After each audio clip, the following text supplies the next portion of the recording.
আমাদের সাথে আজকে রয়েছে শাহরিয়ার মোর্শেদ খান। তিনি মূলত রাজশাহী বিশ্ববিদ্যালয়ের গণযোগাযোগ ও সাংবাদিক বিভাগের 4th বর্ষের শিক্ষার্থী। তিনি এবার রাকসু যে নির্বাচন, সেই নির্বাচনে প্রার্থী হয়েছেন। তার 51 বছর বয়স।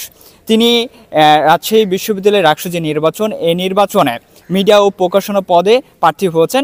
তার সাথে আমরা আজকে এই রাকসু নির্বাচন নিয়ে এবং তার প্রার্থী হওয়ার বিষয় নিয়ে আলোচনা করব। আমি শাহরিয়ার মোর্শেদ খান, আমার হোম ডিস্ট্রিক্ট সিরাজগঞ্জ জেলার বেলকুচি থানার রাজাপুর গ্রামে। আর রাজশাহী বিশ্ববিদ্যালয়ের গণযোগাযোগ ও সাংবাদিকতা বিভাগের 4th বর্ষের একজন নিয়মিত শিক্ষার্থী এবং শহীদ হবিবুর রহমান হলের আবাসিক একজন শিক্ষার্থী। তো আসন্ন রাকসু নির্বাচনের আমি একজন মিডিয়া এবং পাবলিকেশনে সম্পাদক পদে মনোনয়নপত্র গ্রহণ করেছি এবং আমি প্রতিদ্বন্দ্বিতা করতে যাচ্ছি।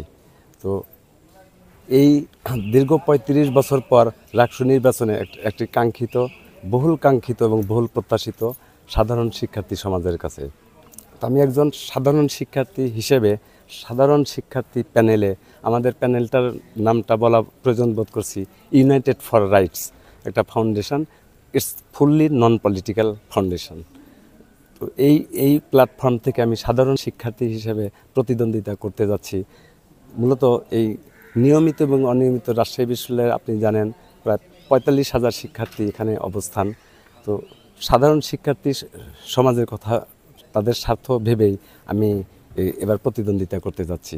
আমার মূল উদ্দেশ্য যে আমি যদি জয়যুক্ত হতে পারি, ইনশাল্লাহ আমি সবসময় সাধারণ শিক্ষার্থীর পাশে থাকব, সাধারণ শিক্ষার্থীর স্বার্থে লড়ব, সাধারণ শিক্ষার্থীদের স্বার্থ সংশ্লিষ্ট বিষয়ে আমার সবসময় অগ্রণী একটি ভূমিকা পালন এবং অবদান থাকবে। চাওয়া পাওয়াগুলো আমি সবসময় এইভাবে বিচার করব যে সেগুলো নৈতিক না নয় অনৈতিক, বা ইতিবাচক বা নেতিবাচক দাবি বা প্রত্যাশা তো আর পূরণ করার প্রচেষ্টার জন্য আমাকে কেউ নিযুক্ত করবেন না। ভালো কিছু, বেটার কিছু হলে I shall try my best to do better something.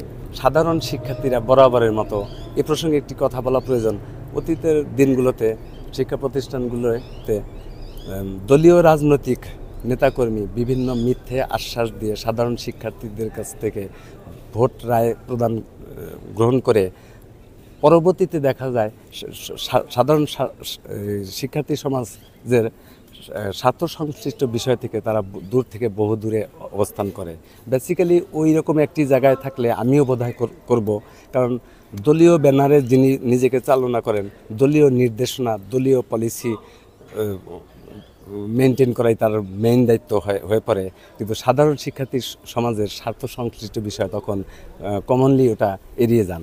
তো আমি একজন সাধারণ শিক্ষার্থী হিসেবে প্রতিদ্বন্দ্বিতা করতে যাচ্ছি। আমার সাধারণ শিক্ষার্থীর প্যানেল থেকে আমি এখান থেকে যে নিযুক্ত হই, আমি সবসময় সাধারণ শিক্ষার্থীদের জন্য সবসময় ভালো কিছু করার চেষ্টা করব।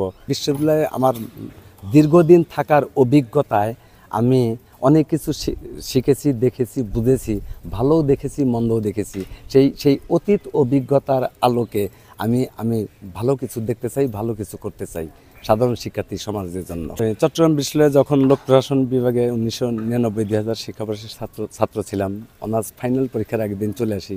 মূলত একটি পারিবারিক সমস্যার কারণে আমি ওখান থেকে চলে আসার পরে দীর্ঘ মাঝের 14 বছর আমি চিটাগাং এক্সপোর্ট প্রসেসিং জোনে ম্যানেজমেন্ট পোস্টে বিভিন্ন মাল্টিন্যাশনাল কোম্পানিতে চাকরি করার পরে হঠাৎ করে মনে করলাম যে আপনি জানেন যে হারানো জিনিস পুনরুদ্ধার করার মানসিকতা সবার মধ্যেই কম বেশি কাজ করে, বিশেষ করে সংগ্রামী মানুষগুলোর মাঝে বেশি কাজ করে।